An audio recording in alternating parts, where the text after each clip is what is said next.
Umaga mga kabayan, latest update po rito sa Marikina flood control to Pasig, no? Atin pong silipin ngayong araw mga kabayan. Paki-like, share at follow, subscribe na rin po. Ito na po yung mga zip file na binabaon nila rito sa portion ng Manggahan floodway area at Eastwood mga kabayan. Ganyan kadambuhala yung mga zip file na binabaon nila rito sa flood control. Napakasolid at ang lalaki, ang hahaba pa. Ang machine sa sobrang tigas yung ilalim, mabato siguro. At ipakita ko sa inyo mga bayan yung tapos na. And ganyan na po mga bayan, no? Yung pinaka retaining wall sa taas, oh. Yan. Sa pinakataas mga bayan, may pa siya, may buhos pa na solid na semento. Grabe yung quality.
Yan yung retaining wall rito sa portion ng santulan.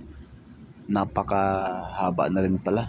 At ang haba ng retaining wall na yan mga kabayan, nasa 21 feet or 23, mga ganun mga kabayan. Kumbaga posible na pong aapaw dyan yung tubig baha kung sakaling may malaking kalamidad ba na darating or bagyo, no? Huwag naman sana.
retaining wall na tapos na sa area ng SM Marikina.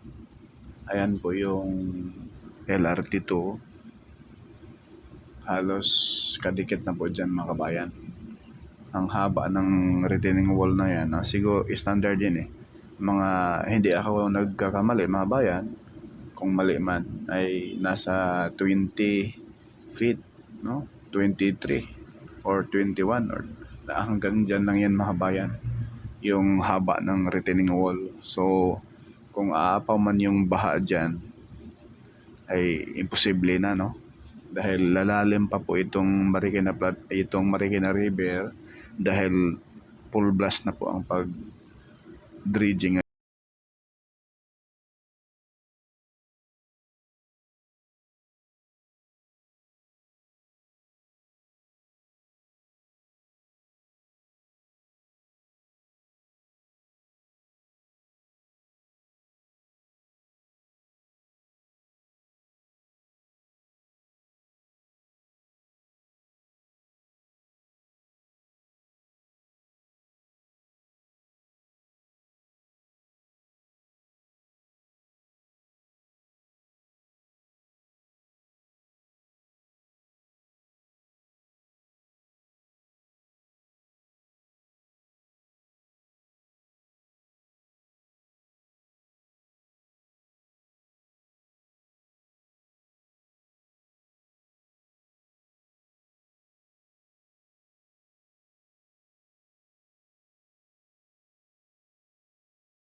Kumbaga, pinapadaanan na po nila ng mga sasakyan dyan, no?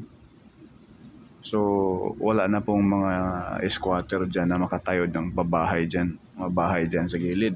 At yung lupa na natitira dito sa mismong